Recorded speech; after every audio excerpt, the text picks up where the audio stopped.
We talk endlessly about boomers. We psychoanalyze millennials. We worry obsessively about Gen Z. But there's a generation tucked between all that noise, born roughly between 1965 and 1980, that nobody ever quite got around to studying. They were too young to be rebellious boomers, too old to be anxious millennials, and somehow, in all the generational conversation, they became the forgotten middle child of American history. These are the kids who grew up in the 1980s, roughly 46 to 61 years old today. They were shaped by economic whiplash, cultural upheaval, and a peculiar kind of freedom that only now we're beginning to understand wasn't freedom at all. By the end of this, you'll see why this generation carries a psychological fingerprint unlike any other, and why that fingerprint still shows up in everything they do. It is 1979. You are 8 years old. The TV is on, but nobody is home. Your mom picked up a second shift.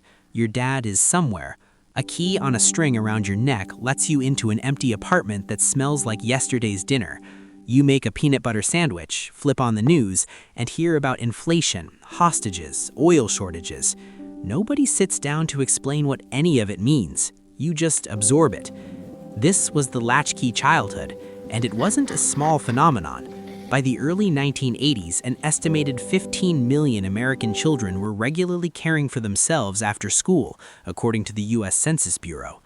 Developmental psychologists call this kind of supervised independence a forced autonomy, and the research is clear that it creates adults who are fiercely self-reliant, but quietly convinced that asking for help is a sign of failure. Now layer something else on top of that. It is 1986. You are a teenager, and the cultural messages are loud, contradictory, and relentless. The decade is selling you excess, MTV, shoulder pads, Wall Street, the idea that ambition is everything and image is currency. And yet quietly, underneath all of that shine, your family may have lived through stagflation, plant closures, or the slow collapse of a manufacturing town. Sociologist Robert Withnow, in his research on American aspiration and class anxiety, found that this generation internalized a profound tension between the culture's promises and their own economic reality. They were told to dream big in a decade that was quietly hollowing out the middle class. That contradiction didn't disappear. It went underground, and it became the psychological engine behind a generation that works harder than almost anyone else and still privately wonders if it will ever be enough. Here is where it gets surprising. You might expect that a generation raised on neglect and contradiction would be emotionally stunted, cynical, disengaged. The research says the opposite. A 2013 study published in the Journal of Personality and Social Psychology found that people who experienced moderate adversity in childhood, not trauma, but real challenge, showed greater psychological resilience and life satisfaction than those raised in either extreme comfort or extreme hardship. The 80s kids landed almost perfectly in that window. The loneliness made them resourceful. The cultural noise made them discerning. The absence of helicopter parents gave them an internal compass that was built, not handed to them. Their independence wasn't abandonment repackaged as strength. It actually became strength. Watch them at work today.